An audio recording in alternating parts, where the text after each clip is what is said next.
I remember I was down here, I think it was a few years ago. In my lab we worked on a number of different things, one of which is the evolution of fungal bioluminescence. So I think last time I came down, you guys were at a different venue. We were at a museum type thing, and I gave you a talk on fungal bioluminescence, but this time we're going to do something totally different. And so Peter reached out to me a couple of months ago and asked if I would come down and give a talk on doing microscopy for mushroom identification. And this is something that I teach multiple times a year. I'll say a little bit about that at the end if you want to come and take one of my classes through the university.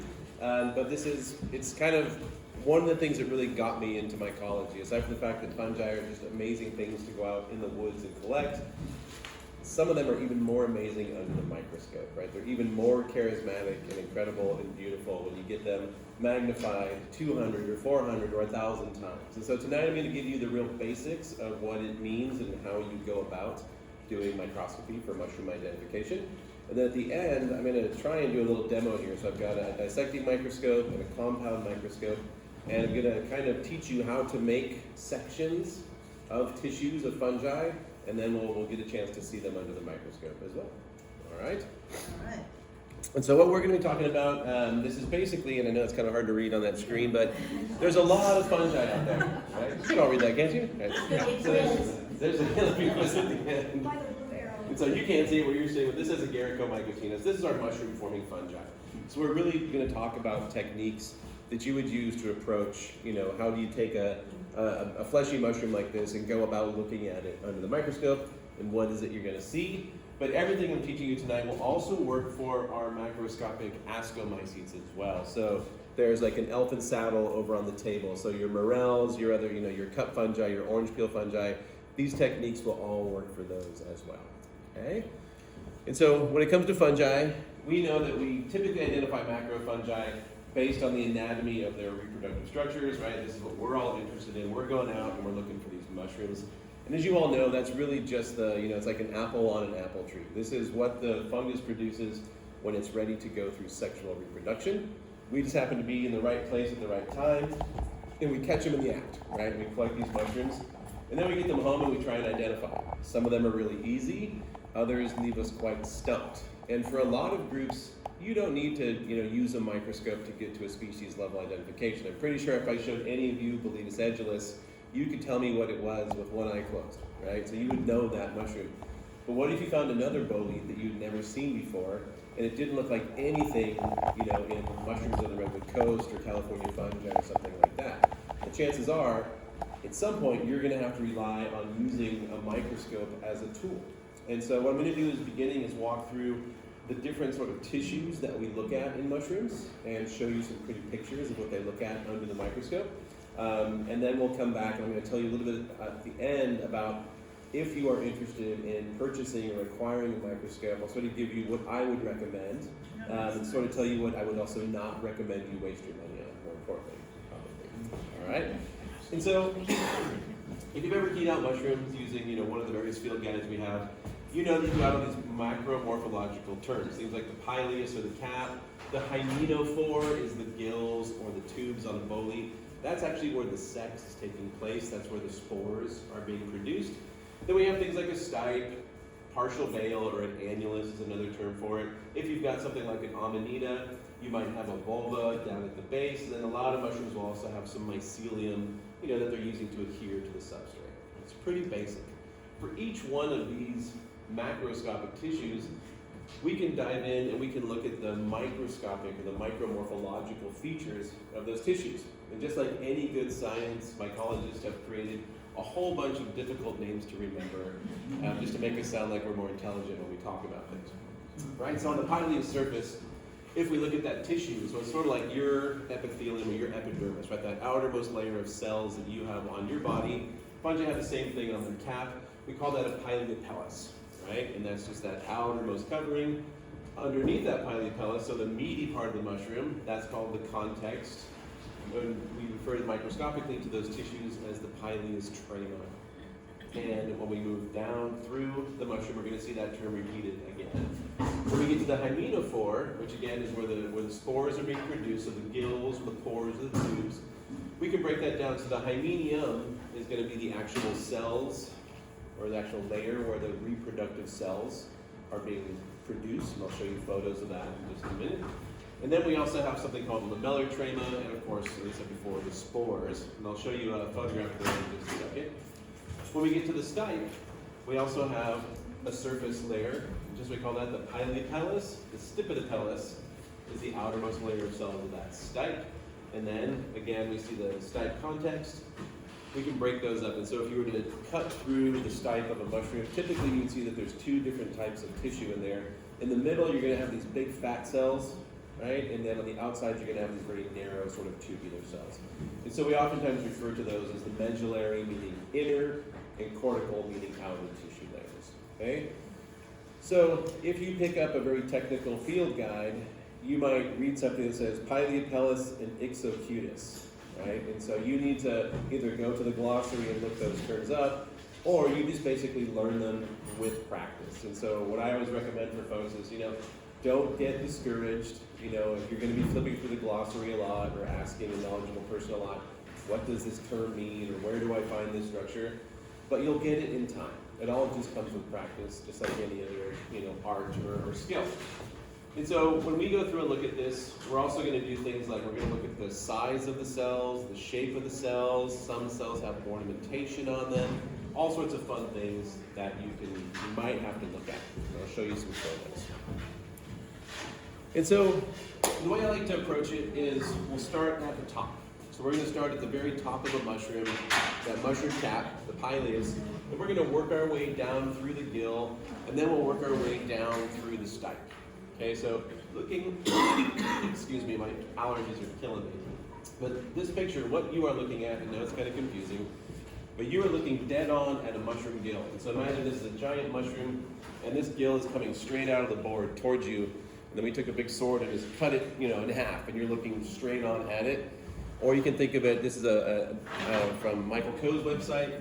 So imagine you have a mushroom cap like this, and you just remove this perfect little section and pulled it out. And so what you're looking at is here's the cap of the mushroom in gray, and then this is the gills that are sticking down. And the sort of crosshatch portions you're seeing there, that's where the spores are being produced. And then this tissue right here, that's actually called the lamellar trema. And here's kind of another close-up of it right there. And so in the diagram I'm showing you, what we see is that we're looking straight on at that lamellar trema right here, and then this, of course, would be the meaty portion of the pileus, right? That pileus context up here. And so I'm not going to go into a whole lot of detail. Like these structures here, like what sort of cells make up this structure and this structure, they might be important in some groups, but that's kind of stuff that I think you would pick up a little bit later on as you become a little bit more experienced. What we're really going to focus on tonight is what does the pileapellus look like? In other words, what type of cells make up that tissue? And then we're going to focus on the hymenium here. And so if you look at the hymenium, we're going to see these sort of club-shaped cells. And you see these ones right here have little spores coming off of it. Those are the basidia, right? So that's where sex is actually taking place in the mushroom, and they're producing spores, right? So when you make a spore print, you put that mushroom cap on a piece of aluminum foil, put a bowl over it, let it sit for a couple hours. When you come back, there'll be a powdery mass of spores, right? They might be white, they might be pink, they might be brown or olive or black, depending on what species you have. And all those spores are being produced by these cells we call basidia, and those spores are right there. So if this were a mushroom cap sitting on a piece of aluminum foil to make a spore print, these spores would get forcibly launched off of this little basidium cell, and they would fall due to gravity down and land on your aluminum foil. Okay? So the type of spores that are produced can be really important for identification purposes. Their color, their size, whether or not they have any ornamentation, chemical reactions that might occur if you put different stains on them, all sorts of wonderful stuff. So we'll talk a little bit about that. And then you see all these other weird cells. You'll notice this one's called cystidia. This is pleurocystidium. So cystidium is singular, cystidia is plural, so there's a bunch of them here. And these are sterile cells. And these sterile cells occur intermixed with the basidia in this layer here that we call the hymenium. Depending on the group, if you're working on something like a Mycena, which is a group that I specialize in, these cystidia, both the ones on the very edge of the gill we call chylcystidia, and the ones on the sides of the gill we call pleurocystidia, they're probably the most taxonomically informative feature of Mycena under the microscope. Okay, they can be, I'll show you lots of photos of these crazy shapes, like really amazing, really beautiful under the microscope. Okay, and so we'll come back and we'll look. And so we've got 4 different types of cystidia. We can have cystidia on the gills, like we see here. Some species even have cystidia on the pileus, and then we'll see that some species even have cystidia on the surface of the stipe as well. Okay, so when I start showing you photographs of these structures, you're going to start wondering, what the heck do those things do? We don't know, right? We have some hypotheses, but we really don't know a whole lot without any amount of certainty what these cells do, but they're certainly fun to look at. Right? I hope I can convince you of that. All right, so if you guys have questions, just feel free, shout them out or raise your hand. I want this to be, informal, so don't be shy. All right, so polypellis type. So again, looking at that outermost layer of tissue on the mushroom cap, lots of variation. But we can break it down into really 3 or 4 main types that there's a lot of different variations or flavors of. So the most basic type is called a cutis, and when something is embedded in a gelatinous layer, it's embedded in snot, we put ixo in front of it. It's ixo. And so I'll show you photographs of these as well. And so that's sort of the most basic type. And the way I like to think of a cutis is if you have a mushroom cap, imagine that it's like a wagon wheel, right? And starting in the middle, very dead center of that mushroom, you have hyphae, which are these long filamentous cells running out in all directions towards the edge of that mushroom. So like a wagon wheel with about 1 billion spokes, right? And they're all starting in the middle and they're all running out. So you're getting this pattern of hyphae that are all making their way towards the edge of the mushroom, and they're all sort of interwoven and overlying one another, but they form this, sort of smooth layer of tubular cells all running in the same direction, okay? That's the most basic type, and we call that a cutis. Then we have something that we call either cellular or an epithelium, if it's like sort of multiple cells stacked on top of each other. If it's just a single layer of big inflated cells, we call it a hymeniform layer. And that one, it kind of reminds me of like human skin, right? So if you think of like what our skin looks like, we just have a bunch of cells, on the very top. In this case, it's very similar to that. We're just going to have a layer of globo cells. So rather than having long, narrow filamentous cells sort of interweaving and running towards the margin of the cap, these are just these big fat cells just sticking straight up. And as you can imagine, it's going to give the texture of this mushroom a very different appearance than would something that was composed of a cutis, which is sort of hair-like cells running in one direction. We'll come back to that in a minute. And then in some cases, so you guys know Marasmes plicatulus. Who knows that mushroom? Well, you'll see a photo of it in a few minutes, but it's a beautiful mushroom. If you Marasmes plicatulus, really, you'll see a photo in a sec. But if you look at the surface of that mushroom with a magnifying glass, it looks like crushed velvet. It looks like there's all these little hairs sticking up. Under the microscope, we call that a trichoderm, or if it's gelatinized, an ixotrichoderm. And what that is, it's just like a cutis where the cells are all running in one direction and kind of smooth down. Imagine you took those and just made them all stick up, right? And that gives the appearance of a very fuzzy cap. Or if you know Portnarius violaceus, that big purple beauty, looks like it's got a suede cap. Under the microscope, it has a trichodermium, right? So these cells that are sticking straight up in the air, and then you just get like basic variations on that. So different field guides will go into all sorts of detail about this. I try to keep it simple. It's either a cutis, an epithelium / hymeniform layer, or a trichoderm, right? And then there's variations on that. We can say it's a gelatinized, trichoderm, things like that. But depending on the field guide you look at, you might see lots and lots of variation. And so these are figures from the Largent How to Know the Mushrooms books, which are a really great resource to start with when you first get into microscopy. And it's just showing you sort of some variations on these different polypellis types. Okay? So you want to see some in real life? Yeah, sure. All right. So I'm going to show you some, and I want you to tell me what you think the surface of the mushroom will look like.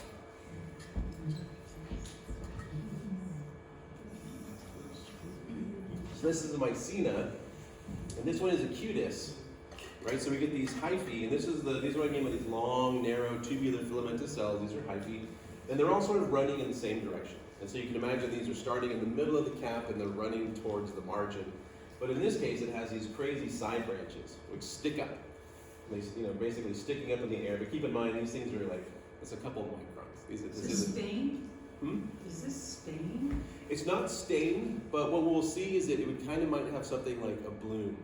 And we'll talk about that in a minute. So you know like a blueberry, when you get fresh blueberries, they have that like waxy bloom on them, and you rub it with your finger and it disappears. A lot of mushrooms do a similar thing. And what that is there's hyphae, or tips of hyphae sticking up, and then when you touch it, you're basically smashing them down, and that sort of bloom goes away. And so in this case, this is, I'll show you what.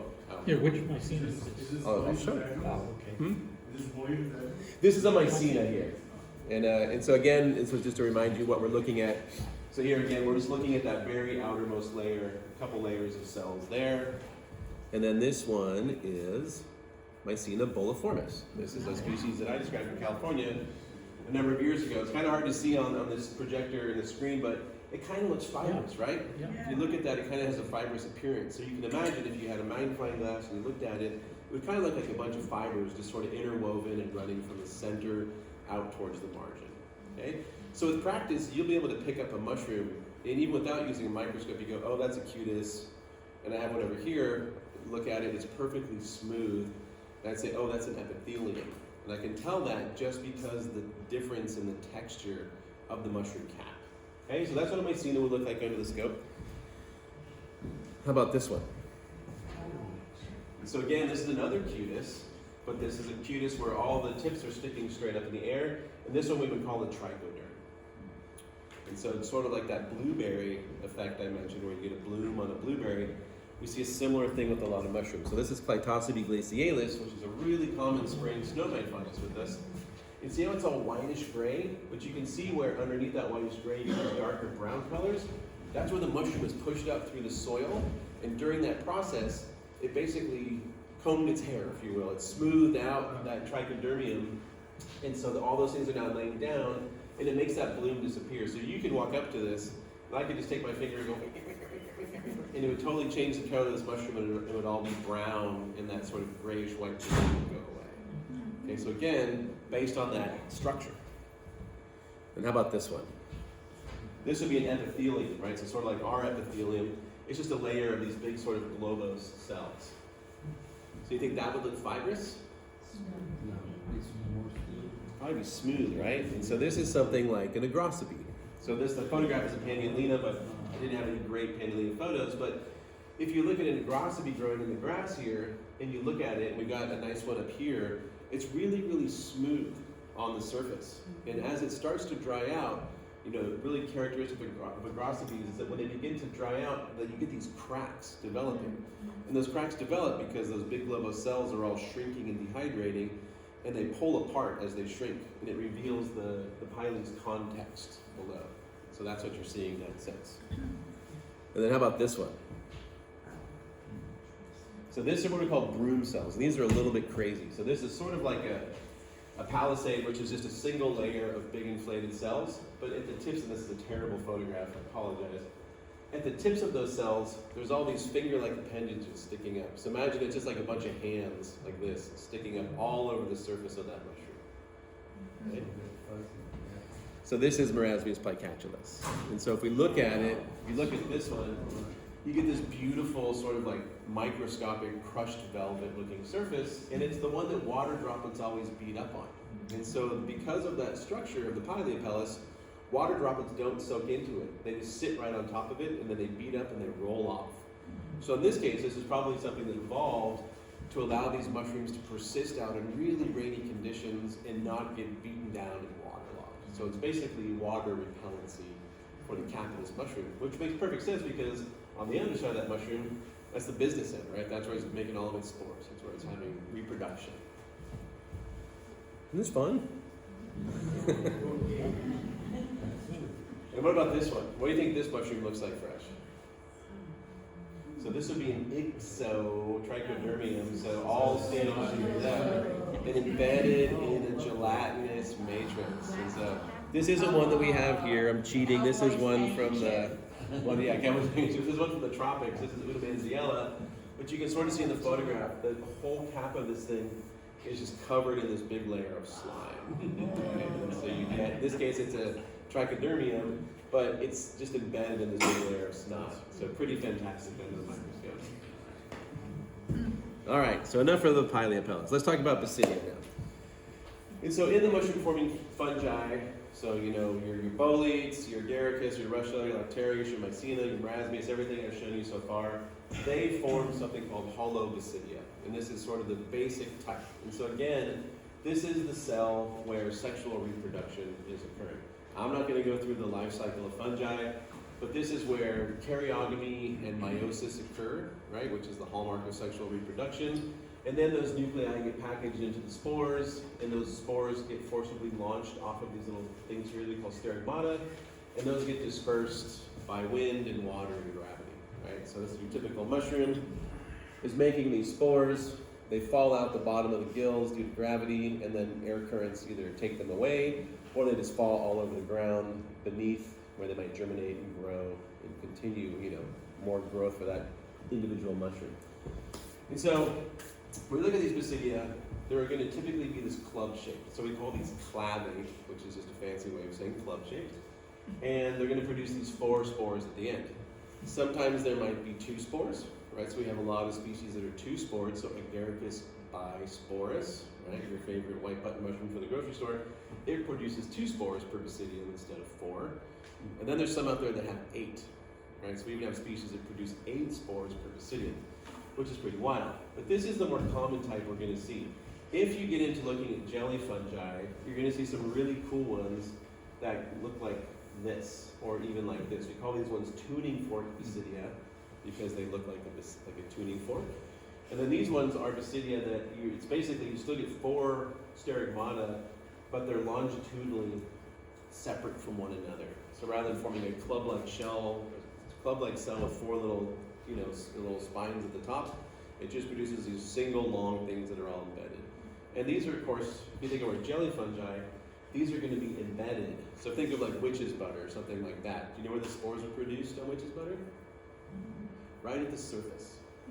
Right. So if you look at the jelly fungus, this whole structure from here to here is embedded in that gelatinous portion of the fruity body, and the spores are being produced right on the surface of that mushroom. So this whole structure is embedded in a gelatinous matrix, and the spores are produced right on top. We call these phragmobasidia. We see them, these 2 are common in jelly fungi, and these other ones are common in rusts and smuts. And so rusts and smuts are a group of plant pathogens. They're really amazing to look at under the microscope, and biologically they're really interesting. But most folks aren't going to go out and look for little infected leaves to check out, but you should, because they're very cool under the microscope. But those are the basic types that we'll see. Brian, Yes? so can you turn that back where you had it? Thanks. Those, I don't know, people will talk about this after, but they remind me of kelp. Of kelp, yeah, right. They do look a lot like Yeah. the point of attachment, and you just imagine it like swaying. Yeah, no, it's totally true. Yeah, and we'll see some of these under the scope. And then I always put this, so mycologists have this really bad habit. We draw basidia facing up like this with holobasidia. On a mushroom, none of those basidia are facing straight up. They're either facing out to the side, this, or they're facing straight down on the edge of the gills. I don't know why we do this. It's just this silly tradition we have, but we should really be drawing them upside down. So this is to remind myself that if we think about the way these basidia are formed on the mushroom, most of them are going to be on the sides of the gills. So those basidia are sticking out. The spores get forcibly launched off of the sterigmata here, and then due to gravity, they just fall out the bottom of the gills towards the ground. And then, of course, there's spore color. And this is usually when you go to key out a mushroom, especially if you've used California mushrooms. This is probably where you picked up the book and smacked it on the table and walked away, because you get to like your second or third option in the key, and it says, are the spores yellow brown, or are the spores olive brown, or are the spores tobacco brown? You're like, what's the difference, right? So really frustrating. You cannot determine spore color using a microscope. So I throw these slides in here just to remind myself to tell you that, because I always have students that, we're working in class, we're keying something out, and they're struggling, and I say, well, what color are the spores? And they go, oh, let me check, and they look at the microscope. Can't do it. When you're shining light through these spores, through a microscope, the pigmentation, it doesn't disappear, but it changes it, and you can't really tell. So the difference between a dark chocolate brown spore or a pinkish brown spore under the microscope would be really difficult to determine. So for spore color, you gotta look for a spore print or ask a mycologist. That's probably the better option. But looking, trying to figure out where to look for spore color, this one actually has a beautiful, I think that's a spore, no, it's actually dirt. But this one, like if you've got a mushroom, my favorite place to look for it is if you have one mushroom growing over the top of another one, that will dump all of its spores on the cap of the mushroom underneath it. So that's a great place to look for natural spore prints. But in this mushroom, it also has a partial veil. Partial veils are a great place to determine spore color because all those spores will basically stick to that partial veil as they dump them. If you can't tell, just cut this thing off, put it on a piece of aluminum foil. There's no silver spores out there that we've found at least. But put it on a piece of aluminum foil or glass is even better, clear glass, and then let it sit for an hour or two and you'll get a nice spore print. Assuming the mushroom's not totally dried out or something. That's the only way you can determine spore color. And without fail, this is always the most frustrating thing for students that are just beginning out identifying mushrooms. This is to show you, some more variation. So if you do a spore print with a boli, you get little spores. It's kind of fun. So speaking of spores, spores can also be really informative taxonomically. They come in all sorts of shapes, all sorts of sizes. Some of these are actually ascomyces, so these would be ascospores here. Some of these really strange ones you're seeing. I've yet to see this sort of strange looking one here, but they're, depending on the species, the shape of the spore can be really important. So they can be really boring, like just plain old ellipsoid spores like these, or they can be angular. So if you know the genus Entoloma or Nolania or Leptonia, all those Entolomataceae species have these wonderful angular spores where the things have corners. It's crazy, right? So really, really neat. So really easy to determine if you have something in the Entolomataceae. Just put it on a microscope, look for angular spores, and you know what family to start in. We get some other crazy ones. This is the genus Tetrapyrgos. These have these bizarre tetrahedral spores. So they have 4 corners on them. Really, look at this one. Looks like a nose. It's got 1, 2, 3, 4. Really amazing. It's the only genus that has tetrahedral spores. All right, we have a couple Tetrapyrgos species in California. So if you found one, you would know pretty quickly by looking at its spores. Then we have some really beautiful ones like Inocybe asterospora, right? So star-shaped spores. Sometimes we don't see those. Really, really cool. All right, and then the other ones, again, these are pretty boring. These are Coprinella spores, but they have this structure here that we call a germ pore. And what a germ pore is, it's a thinning in the walls of the spore, and that's where it's going to germinate. So when a spore germinates, a hyphal strand is going to grow out of that spore to grow into a new mycelium, and it's going to exit that spore through that thinning in the wall that we call the germ pore. Some species and genera have them, and some don't. So this could be a really important feature, especially if you're working on all those horrible dark spore things like Sapphirella, and if you ever want to key those things out, you'll be looking for those. And then we have things like ornamentation on the spores as well. And so ornamentation can be really simple, just little spines or little bumps or warts. It can be really amazing, sort of longitudinal ridges, these interconnected ridges, which we'll see in a little while. Those are really amazing. Some spores have this sort of epispore layer on them, so almost like this loose layer on the outside of them, which is really easy to miss because it dissolves. So all sorts of variation on basidial spore ornamentation. So a lot of them are really, really fun to look at under the scope. Tonight, we will see these, if I can get the microscope working, these are the spores of lactarians, right? So if you look at these spores, they have these ridges, right? These interconnected ridges, that's the ornamentation on them, and they stain blue. They're amyloid, which I'll talk about in just a second. So in a certain chemical reagent, these things will stain a bluish color, which is really nice. And then just some more. Here's some lumpy, like warted spores, things like Coprinopsis and Lacromeria. So kind of hard to see on the projector here, but just, darkly pigmented spores with little warts all over the surface. And there's and then finally, the last one I wanted to show you. This term is a plage, and this is one that always plagues my students. What a plage is it's a smooth spot on an otherwise ornamented spore. It's a birthmark is what it really is. So if you think of these basidia producing 4 spores on those 4 steriggmata, when those spores are formed, if their butts are touching, right, or they're basically the bases of them are all touching one another, they can't produce the ornamentation there. So there's a smooth spot that results from where they were, rubbed up against or were touching their neighboring spores, and it produces this really neat structure called a plage. And so it turns out, oddly enough, this is taxonomically informative. So it's things like Galerina and some of these other dark spore genera can be characterized by having this smooth spot that we call a plage. All right, and then finally we get to chemical reactions.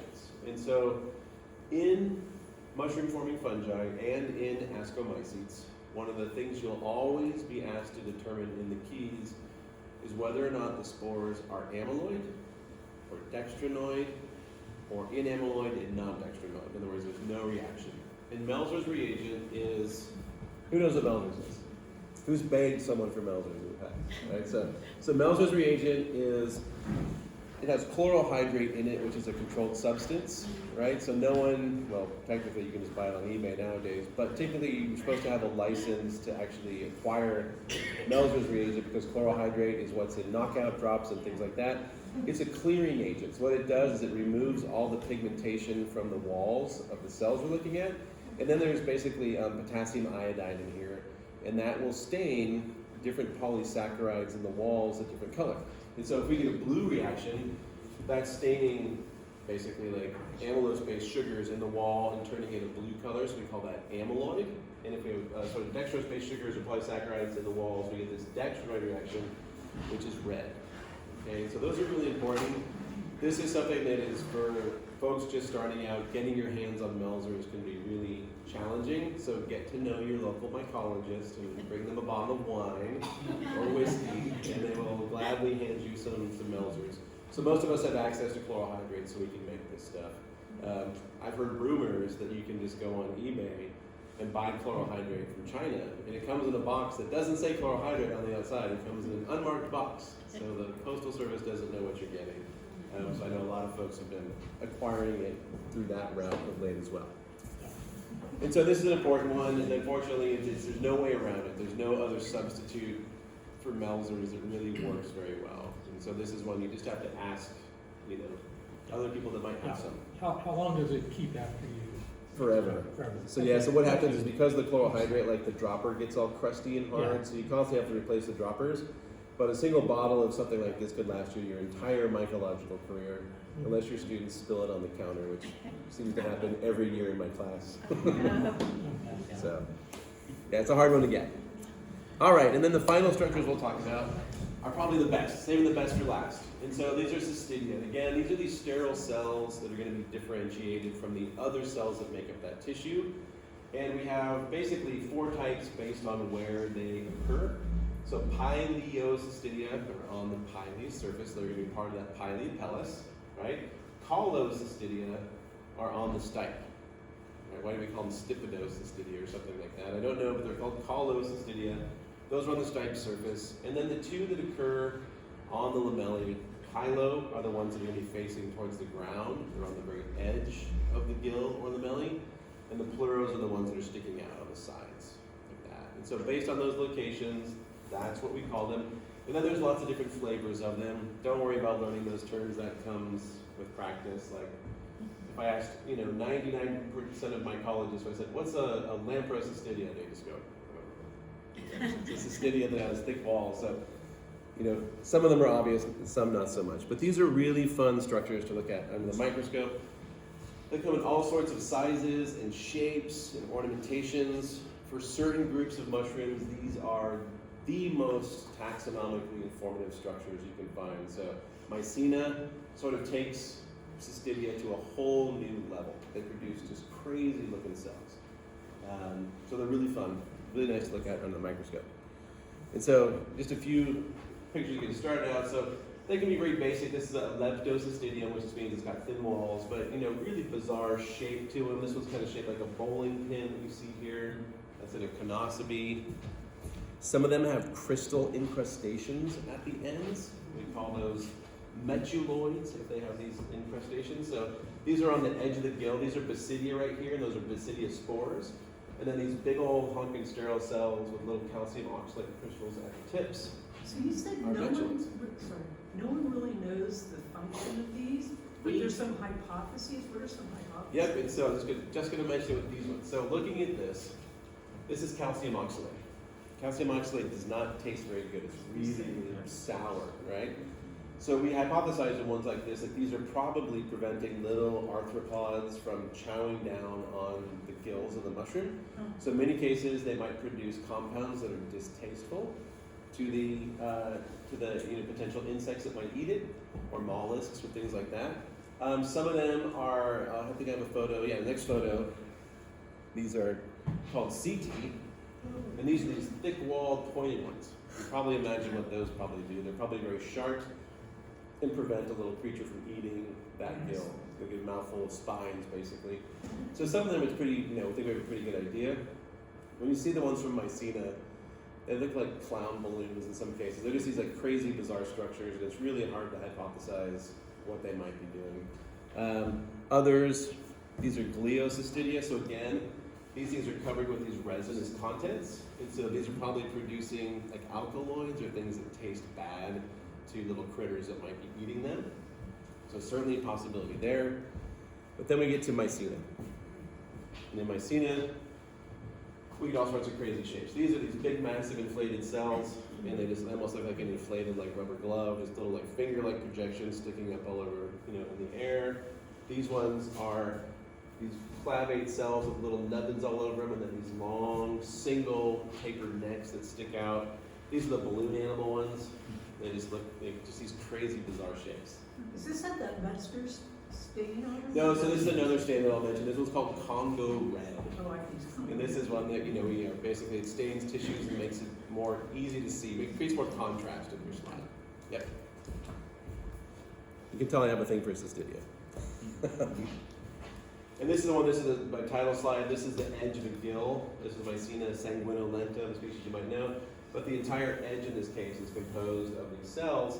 And you can hypothesize, maybe that'll prevent little critters, but these are not thick-walled or anything. They'll actually, just fold over and bend really easily. So hard to say. This is what it looks like when you squash that tissue out. You can see the individual cells sort of coming apart. By the way, this is Melzer's reagent here. And so looking at this, you can see that these do not stain red or blue. So those would be non-dextrinoid and inamyloid. But then right behind that, you see this tissue here. Everything else up here kind of has this reddish cast. And that's because of the lamellar trema. The tissue in the middle of that gill there is dextrinoid in most Mycena species. So you get that reddish brown color to it. And then just like we see on the gills, we see colocystidia. So in these cases, these are very long filamentous cells. You can't see it here, but this entire surface of this thing probably looks kind of blurry to you. Those are just these little tiny spines all over the surface of it, almost like a little cactus or something. And then this is hemimycena. See these up here? Little corkscrew looking ones. That's tortuous, is the term we use for the corkscrew shape. So that's Hemimycena tortuosa. There's a species name on that because of the tortuous colocystidia that it has on its stipe surface. And then finally, the last one I'll show you, this is the pileus of Strobilurus diminutivus. I don't know if any of you have seen this mushroom, but if you go up into the Sierra Nevada, usually in the spring, but also in the fall, you find sugar pine cones that have been laying on the ground and they're really saturated and wet. You start pulling back the individual scales, you'll find a mushroom that's about 1 millimeter or 2 tall. And if you squish that under the microscope, the entire surface of that mushroom has what looks like little hairs all over the surface. And when you get under the microscope, it has these bowling pin-shaped pileocystidia just covering the entire surface of the mushroom. Really, really beautiful under the scope. All right. These are all taken with like a compound scope, right? They were taken with this microscope. So this is my research microscope. And so the last part of this talk is, what do you need to do to get started with microscopy? And the first thing, of course, is get a microscope. Right, so acquiring a microscope can be a really challenging and frustrating thing for folks that have never used them, or don't have access to them at a university or things like that. So this is a research microscope. This is the one that I bought with my startup when I started at Cal State East Bay. It's a $45,000 microscope. So certainly this isn't something that your average person is going to be acquiring, unless you're Alan Rockefeller. You seem to get one of these for free somehow. But it's an amazing microscope. This is a digital 35 millimeter camera back that I have on it. So almost all the nicer photos I had in the talk were all taken with this camera, and it's connected to a computer off screen that you can't see. But this is a really fancy microscope. It's got a drawing attachment, or what's called a camera lucida, so I can look through the microscope and I can see my hand and I can trace things. It also has what's called Nemarsky optics, which kind of there's a bunch of filters in the scope up here that give things almost like a two-dimensional, you can sort of see the thickness of the cell walls and things like that really easily. This is way, way beyond what you need to get started in microscopy. Okay? And so what I thought would be nice for folks to know is sort of what are the basics that I would recommend if you are looking to acquire a microscope. The basic things that you want. So the scope type. There's different types of microscopes out there. There's bright field, which is just your standard microscope where you're getting light coming through a condenser lens. It comes through the specimen unobstructed and goes right up into the eyepieces and out to your eye. Or there's something called dark field, where you're actually obstructing the light path to some degree, and it creates a really interesting illumination pattern. There's things like phase contrast, right? Lots of variations on microscopy. The most basic one, and what I use for 99.9% of everything I do, is just called bright field, right? So no fancy filters, anything like that. Just light coming up from a light source, through a condensing lens, through the specimen, into the magnifying lens, and then out to your eyes, basically. The light source is really important. Really old microscopes tend to have a very yellowish light. That yellowish light makes it very difficult to see amyloid and dextrinoid reactions, which are really important for fungi. So I recommend that if you're buying a scope, buy an LED bulb. LED bulbs last forever, basically, and they're a really nice white light. They're a very cool, very nice light source. Halogen is just fine as well. Okay, so halogen bulbs are... Scope really hot though. Yeah, they can.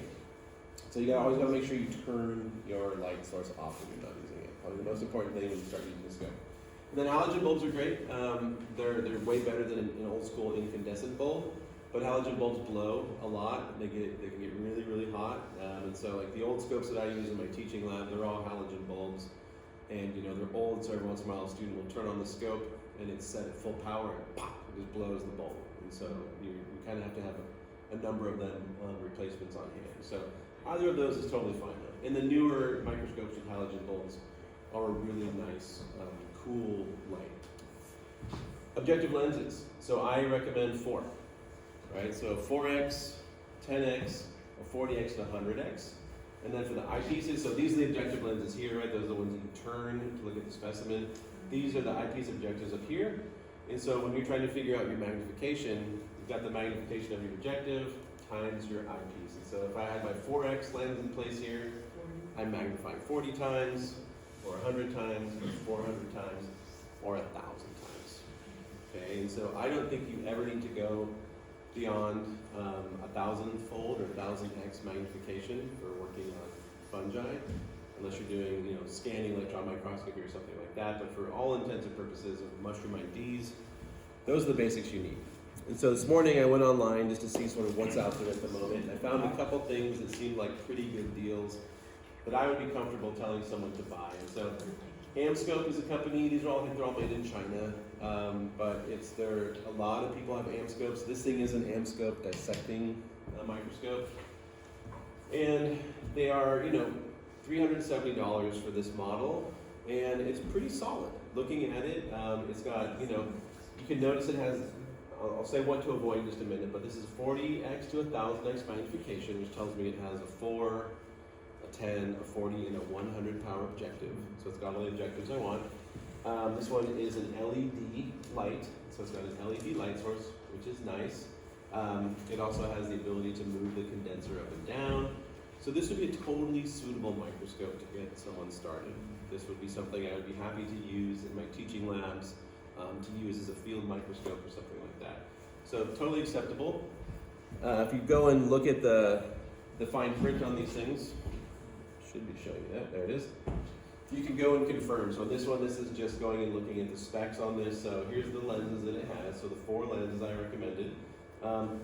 Achromatic lenses are kind of the standard for microscopy, and it just means that they're set up so you get optimal sort of illumination and sharpness and stuff like that. Just about any scope's going to have those these days. And down here you can just see the other stuff that comes with it. 10x eyepieces, going up a little bit in price. There is the B690, and this one's $450, but it's got a much more substantial body to it. This one is a halogen bulb, but it does something called color illumination, meaning that there's an iris diaphragm down here and a condenser that moves. It just allows you to get a little bit more optimal viewing. You can actually make sure that the light is focused, where it's absolutely perfect for optimal viewing of the specimens. And so again, it's a pretty nice scope. It seems to have pretty good construction to the body, so pretty robust. And if we look at the specs on it, same exact thing. 4 lenses, they're all achromatic, and pretty straightforward. And then this scope, this thing that I have right here, I've had this thing for, I don't know, maybe 8 or 9 years now. I drag it up to the Sierra Nevada all the time. I drag it to Mycena. I take it everywhere with me. This is the company Modic. I know a number of folks that have Modic scopes, either this same model or maybe a slightly nicer model. Bit more expensive. If you want a trinocular head, which has the camera port coming up, it's about $1,200. This one that I have is the trinocular, but pretty robust. It's got really high quality objective lenses. It's got nice solid metal construction. There's no plastic on it. It's just overall a good scope, and this one has an LED. But again, pretty expensive, right? So you're shelling out well over $1,000 to get one of these. So aren't they make the camera and the software too? I'm going to say a bit about that in a sec. Yeah, to be avoided. That's what I thought. Yeah. And so the trinocular head is awesome, but not to use with this thing. I'll say why in just a sec. But my personal preference, buy used, right? So you can get some phenomenal research. They call these like teaching or laboratory grade microscopes, but these things are my favorite. So this model, the Olympus CX31, they don't make this exact one anymore. They changed it and made it like plasticky and cheap. But you can go on eBay or some of the used, this is like some used microscope, it's a refurbished one. These things are awesome. These are one of the nicest teaching microscopes I've ever used. Olympus objectives are top notch, the finest in the business. And this thing just has all the bells and whistles. It's a halogen bulb, but that's okay. They're just really, really nice scopes. So if I had my way, all of my students would use these. When I teach my field course in the Sierra, I use these. These are Olympus CH2s. I think they're older than me. So these are scopes that have been kicking around Cal State East Bay for probably, over 50 years, and they're still going strong. The objectives on them are phenomenal, and as long as we don't let the students destroy them, which they've done, they've destroyed plenty of them. I'm sure we had hundreds of these at one time, but I have a fleet of about 20 of these that I use to teach my field course, and I love these. They're absolutely phenomenal scopes. You can pick up one of these online for, $150. So, be careful when you buy them, make sure all the parts are there, make sure they look good. Okay, so buying used is a great thing to do. There's eBay, there's resellers, and in the old days there was the universities would sell off surplus. And so places like Santa Cruz or Berkeley, when they replaced all the scopes in their labs, their teaching labs, they would sell off all their old stock. That does still occur. So if you do some sleuthing online, you can find these UC warehouses that are doing a clearing of scopes. And so sometimes these things do appear. Now, things to avoid when purchasing a microscope. Don't buy a monocular microscope unless you have one eye. If you have one eye, that's fine. Buy a monocular microscope. For all of you that have 2 eyes, don't buy one of these. Like, there's nothing more painful than looking through a microscope with one eye for hours on end. You'll get an instant headache. It's really unpleasant. So I don't even know why they make these anymore. I guess because they're cheap. So don't buy a monocular microscope. Don't fall for the built-in camera or included digital cameras that come with these scopes. So if you go to the Amscope website, they'll be like, oh, it comes with this great digital microscope that you just put in the eyepiece.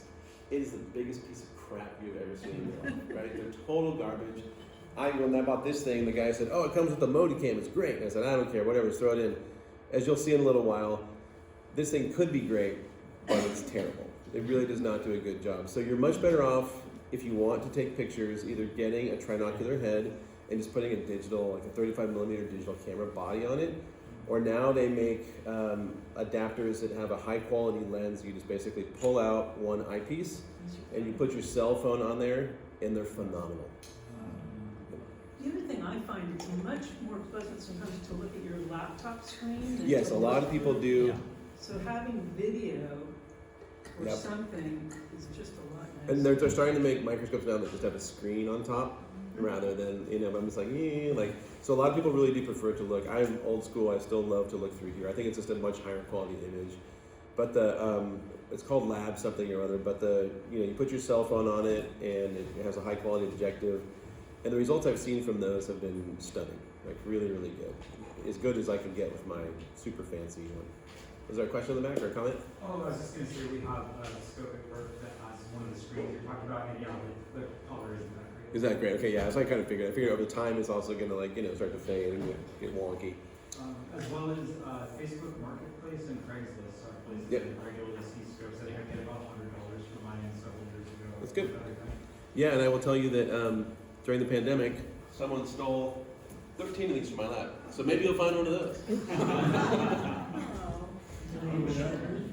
Yeah, we didn't know for like months and months and months. We finally realized that the cabinet was empty and someone wandered off with 13 of our scopes during the pandemic. Wow. All right, so don't fall for the built-in included digital cameras. It's not worth it. You'll be disappointed. I noticed on the websites for not so much for Modic, but for the Amscope, they're really pushing these 20x eyepieces so that you can get 2000x magnification. Don't do it. It is the image quality is so bad with these 20x objectives, and you just get such a headache even trying to use them. So you don't need to go beyond 1000x. So stick with the 10x objectives, at least in my opinion. And I think that was the main thing. And so finally, the last things you need to get started, you're gonna need some consumables. So cover slips and slides, right? We have these glass slides, which I'll show you how to use those in a minute. We're gonna put a little cover slip on top to cover our specimen. So you need some of those. Razor blades. So I use double-edged razor blades for doing all my sectioning. You can use single edge, but double-edged razor blades are about half as thick, so you get a much, much thinner section. And I think you are less likely to cut yourself with a sharper blade, which is better all around. You can order them online, get lots and lots of them. Fine tip forceps, you can't live without these. I've got many, many pairs of these, but these are a must for doing microscopy because you're gonna have incredibly small pieces of tissue on your slide that you'll need to move and pick up and things like that. So fine tip forceps are a must. And then of course we get to reagents. And for reagents, we have what are called wetting reagents. And so this is the liquid medium you will be mounting your piece of tissue in. You can simply just use water, but we prefer to use 3 to 5% potassium hydroxide because it's much more similar in pH to the actual cytoplasm of cells. And so the cells don't shrivel up, they tend to stay nice and plump and they stay nice and hydrated. So we like that, and that's just basically potassium hydroxide mixed with distilled water is all it is. So really, really easy to make. You can order them on Amazon. Melzer's reagent I already spoke about. This is the one that can be a little bit tough to find, but it's important. And then the last one, I think, did I remember to put it on here? I forgot. So there is one more, which in my delusion this morning, didn't remember to add, is Congo red. And Congo red is just it stains the cell walls, this red color. And so you can stain the tissue with Congo red and then basically pull that piece of tissue out of the Congo red and put it in KOH. KOH is colorless. Your tissue will be stained really nice and red, so you get maximum contrast. Really darkly stained red cell walls in a colorless solution. So maximum contrast, maximum viewing, maximum visibility. And then the last thing is immersion oil. You might have noticed when we were looking at the specs on the microscopes, for the 100x objective, it said oil. Okay? every 100 power objective on any reasonable scope that you're going to buy or look for is going to be an immersion oil lens. And so you have to use an optical grade mineral oil that has a refractive index. So basically it's going to help focus the light that's coming from the bottom through your specimen and into the 100 power lens. You must use this oil. Okay, and so it's super cheap. You can buy it just about anywhere, online, stuff like that. But you have to have it. And the most important thing is don't ever get it on any of the other lenses. Okay, so it only goes on the 100. Don't get it on the 40, because then I have to take it off and clean it. It's a total pain in the butt, but I spend a good chunk of my time cleaning the 40 power lenses because my students can never seem to remember, once you go to oil, you can't go back to the 40, and you can't even rotate that 40 power lens through the oil. Otherwise, you got to take it off and clean it. All right, any questions? Thanks. Are any of these toxic, or should we say? Oh, yeah. Why you gotta ask that? Well, Melzer's reagent, yes. So Melzer's reagent has chlorohydrate in it, so don't be putting it in your mouth. I get this all over my hands. I'm not too concerned about it, but it will stain your fingers. It will absolutely stain your clothes. It is toxic. Congo red is carcinogenic, from what I've been told. So this is one that, try not to get this on your skin. This is a super saturated solution too, so there's just about as much in here as you can get. So this is one that I try to avoid, getting on my skin. Everything else is pretty harmless. The potassium hydroxide is no deal. The immersion oil is no big deal. Yes? Thank you. Any other questions? Yeah? You mentioned that 99 however many percent was with the one type of light. Mm-hmm. I was curious what the other was. What else, or what you use the other. So for me, I don't have a dark field scope, but dark field scopes create it's a really interesting illumination for looking at certain types of tissues or cells that can be really great. Everything I do for all my taxonomic work and stuff, I just use a standard bright field scope. We do some phase contrast work every once in a while. We also have something called a confocal, which is a laser microscope. And that one is really neat because it basically will excite probes that we attach to different tissues or different structures inside of cells, and we can eliminate them and visualize them. And then, of course, scanning electron microscopes. We have one of those. Those are the most fun. Those are a couple $100,000, so not for your home use. How do the polarizing filters work? The polarizing filters? What do they do for the image? So it kind of depends. I don't use them at all, but just like your polarizing sunglasses, you can rotate it and you can actually change the amount of light that is coming through. So it's a nice way to sort of change the wavelengths of the light that are actually coming up through the specimen. Yeah. And the polarizing and dark field, a lot of people use more for geology, for for minerals. circuitry work, where you just want light to look different. Yeah. Mm-hmm. And I had an experience where I was trying to look at some cells under a microscope, and I suddenly realized there was that filter, and I turned it, and suddenly I could see everything. It's like it added contrast to all the cells. Couldn't make sense of why that was. Yeah, it's just like when you put a polarizing filter on a camera. So the same thing, you put a polarizing filter on a camera and you turn it, right, it's changing the light. And so if you want to make the clouds more intense in your photograph, or even if, when you put on polarizing sunglasses and look at the water, you can see through it. So it removes a lot of the glare, but it also, it changes it, I think it changes the diffraction of the light maybe, and it makes certain things much more visible. Yeah, especially it almost looks like the Venetian lines when they're open. Yeah. So there's just a bunch of horizontal planes. So yeah, they look at the reflection and glare. Yeah.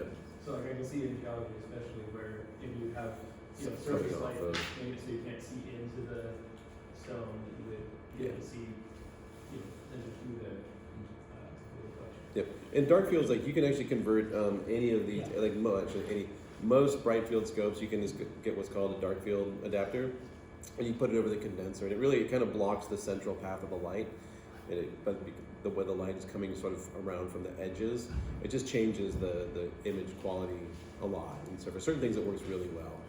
I think for most of what you would ever need to do with getting into basic mushroom stuff, that's good. Yep. All right. Any other questions? All right, you guys want to see how we do some of this? We had enough. Can you say the book you said in the very beginning? That was Oh, yeah, so Dave Largent, so How to Know the Mushrooms. They're out of print, okay. but you can still get them. So Mad River Press is the publisher, and they're up in Humboldt. And the book's been out of print for a long time, but you can still go on the internet to their website, and they will still sell them to you. Yeah, you can still get them. I bought a couple for my class last year. You can probably get used ones. You can definitely get used ones. I'm sure you can probably find scans of them online too. All right, so folks are not totally burned out. If you need to get out of here, that's totally fine. But I'm happy to show you sort of how I go about making a mount. And I have a little camera system here where we can actually project so you can see what my hands are doing. So you can watch me cut myself. No, I won't cut myself. So, what brand of razor blade? No, I prefer seriously. Gillette. No, it doesn't honestly matter too much.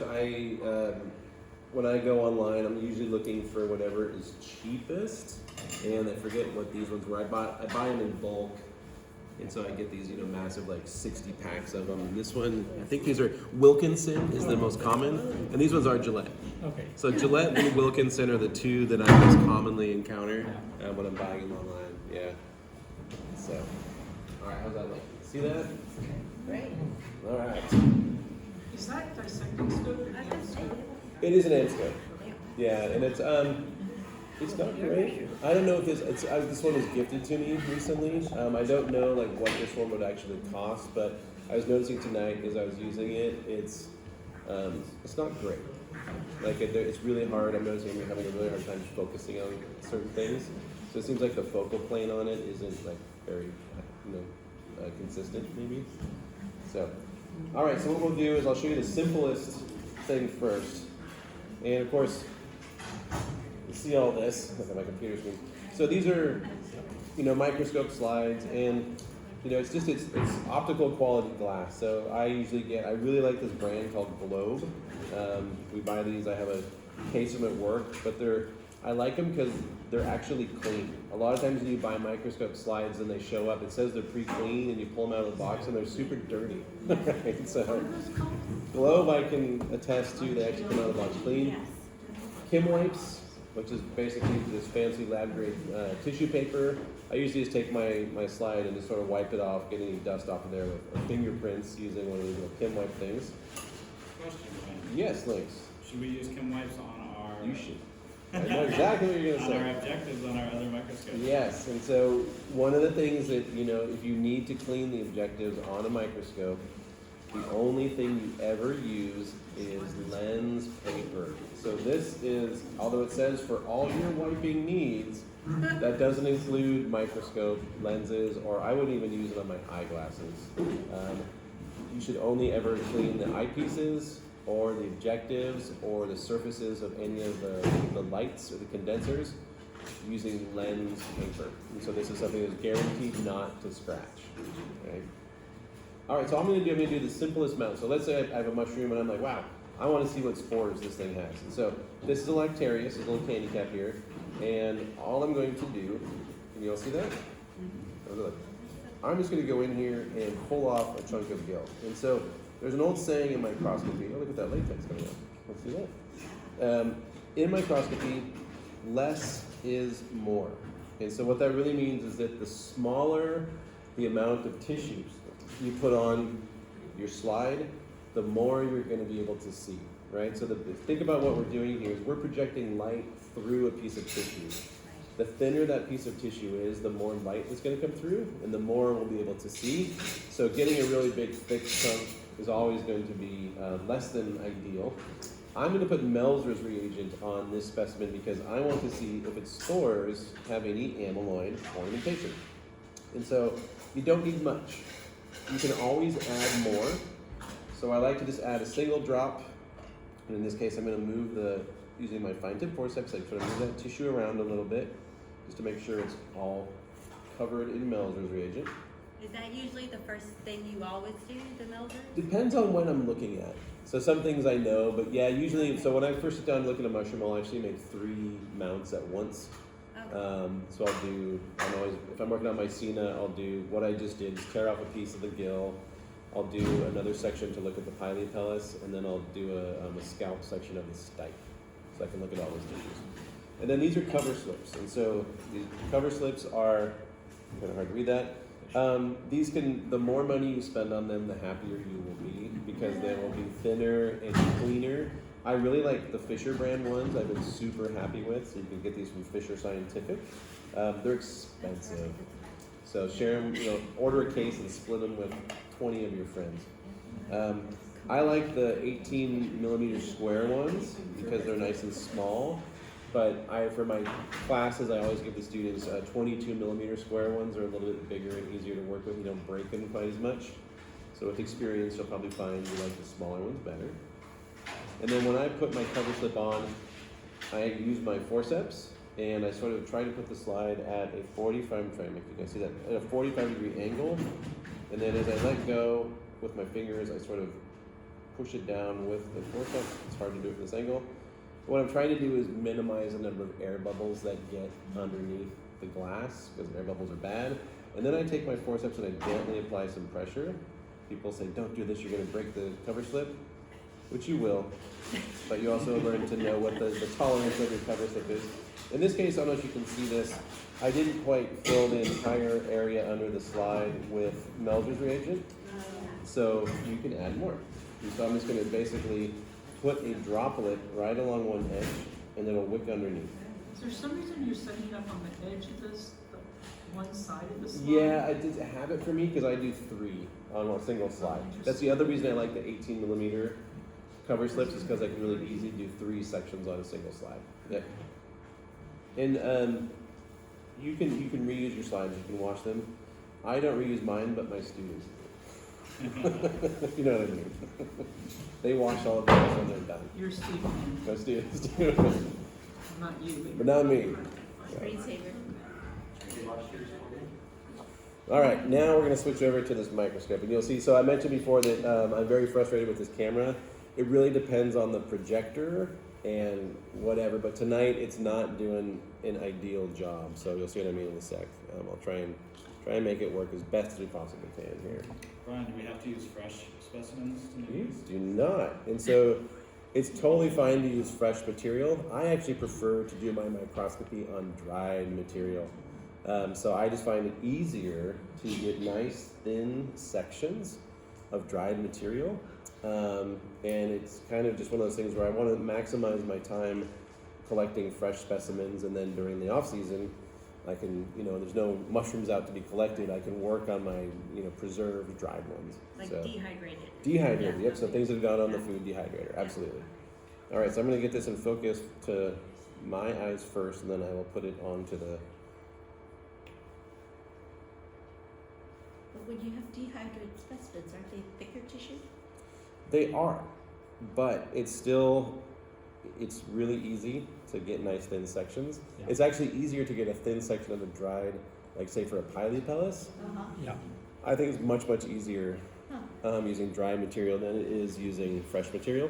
How do you rehydrate them after you? So I use 95% or ethanol first. Ethanol I put ethanol on it and let it evaporate, but Elsa Valinga, I'm sure many of you know, tells me I'm stupid, and that's a complete waste, and you don't have to do it. Because none of the Europeans do it. Oh. I think all the American mycologists have always done this. You put Yeah. ethanol first, you let it evaporate, and that's sort of like, it's supposed to help it hydrate.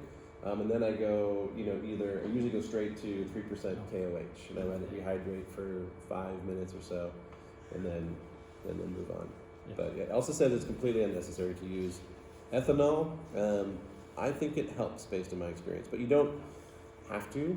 You can just go take dry material and put it either in water or in KOH, and it will rehydrate itself.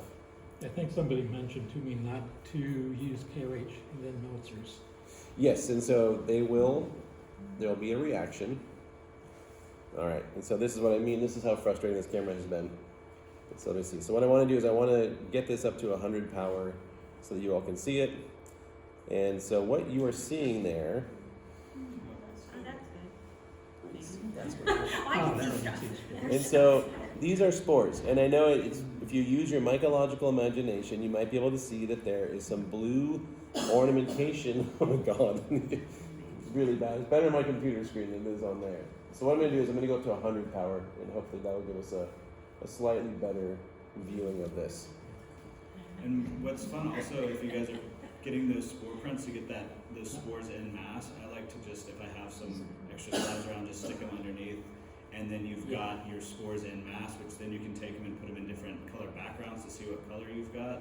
But then also you can just hydrate those and look at your spores under the microscope as well. That's actually a better way to, if you're ever going to measure spores, because we know that the spores that have been deposited are mature, right? So these spores that we're looking at, some of these might be immature spores that are still stuck on the surface of the, on the basidium, like that. And so I apologize, this is really not working great on this projector, but I have to like put my glasses on so I can even see it. It looks great on my computer screen. But the projector, so you see those ornamentations? Yeah. There's also a really cool mold spore in there. Which So, one's I'll get up in a second point, so I want to get a couple in focus. Yes. So these are what is doing now? These are the lactaria spores right here. So these are amyloid ridges. In my scope, I can clearly see that these are blue. They're really intensely beautiful blue. It's just when we try and project it onto the, through the projector, it's very, very dark and yellowish. So these are amyloid ornamentation. This is a mold spore right here. This mold projector. So those are spores, all right? So if we were looking at a lactarius, and we had to determine, what if it had amyloid ornamentation, we could really easily determine it from doing that. Okay? Now we do it on time. What are the other ones, the darker circle ones? So we're looking at multiple levels here, Yeah, focal point. and so we're focusing up and down through the tissue. Oh, I see. If you go up, you'll see it. Yeah, and so keep in mind these are globose things, so we're sort of focusing through them. So like you can see the bottom of them, then we see the sides, and then we see the top. And of course, all the other cells that you're seeing there's a whole bunch of basidia in there, but we're looking straight down on them. So basically, we're not going to be seeing them in that side view, looking like that club shape. All right. And so I'll do one more, and then I think, Peterson, we got 10 minutes, we got to get out of here, we got to clean up. So I'll show you how to do a scalp section on this one, and we can see what type of pileapellis it has. Okay? So let me go back to that. All right.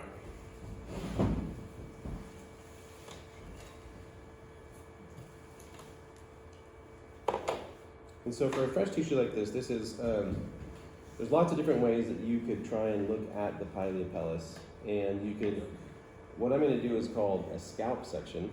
And that's my blade.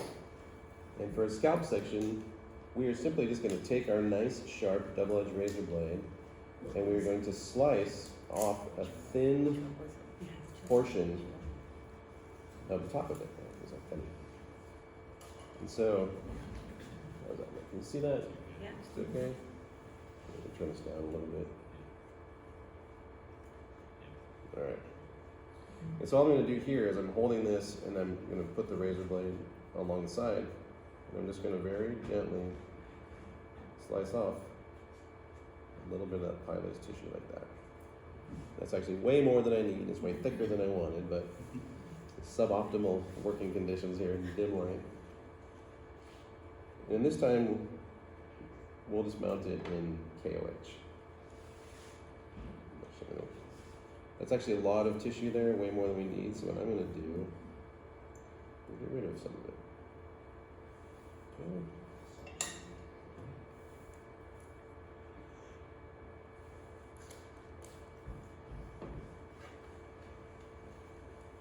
So looking at this mushroom, what type of pileapellis do y'all think it might have?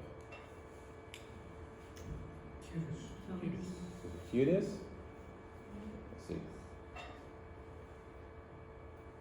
So keep in mind, we're going to be looking directly down on top of it. And so the other thing you might have noticed me doing is I always take a Kim wipe and I blot up the extra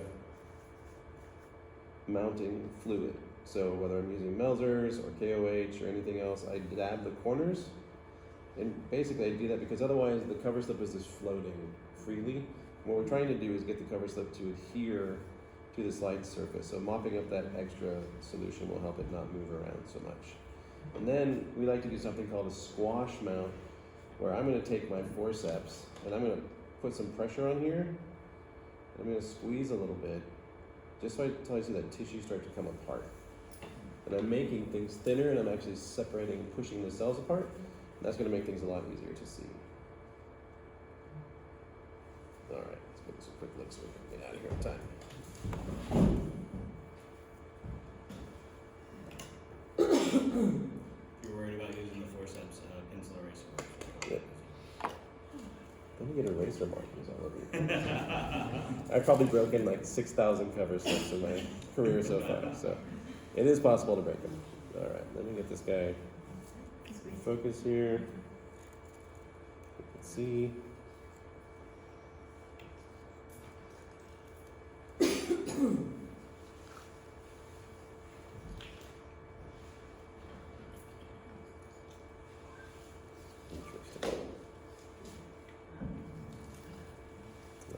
All right.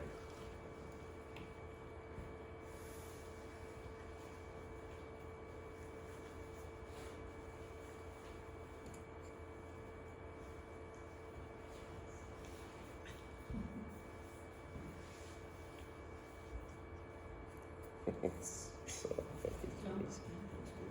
yes. Did I mention how much I hate to do this? Yeah. All right. So looking, what do we got? Yay! So we're looking straight down on this. And so what do you think? You still think cutis? It looks like So looking at these are all globo cells. So that would be an epithelium. And so this one basically, it's just a big layer of big globo cells that make up that cap. And if you see it really close, like if you came up and looked at it, you can't see any like fibrous nature to it. It's just perfectly smooth. And so this would be a classic epithelium type of polypods. If you added Congo red to that, would it give more contrast? Absolutely. We're out of time, so I didn't want to have to sit here and wait for it to stain and then move Do you ever everything. use iodine? There's iodine in the Melzers, and so, but we never use straight iodine. I never use straight iodine. Yep. All right, folks. I think we have to clean up and be out of here by 9. What are the like bright, air bubbles? Those are air bubbles, and those are the spores right there. I taught some with biology. All right. 30 years. Thanks all.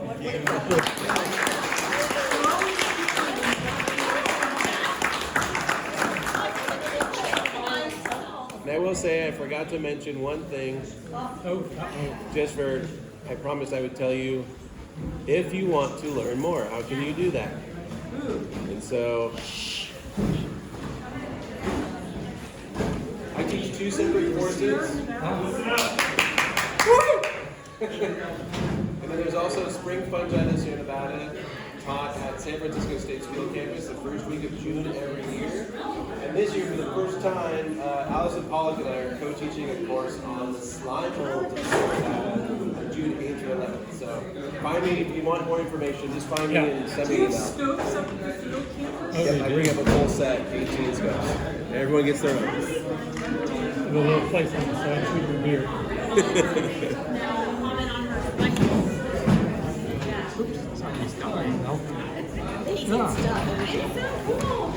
Cool, I don't feel so bad about having my Amscope.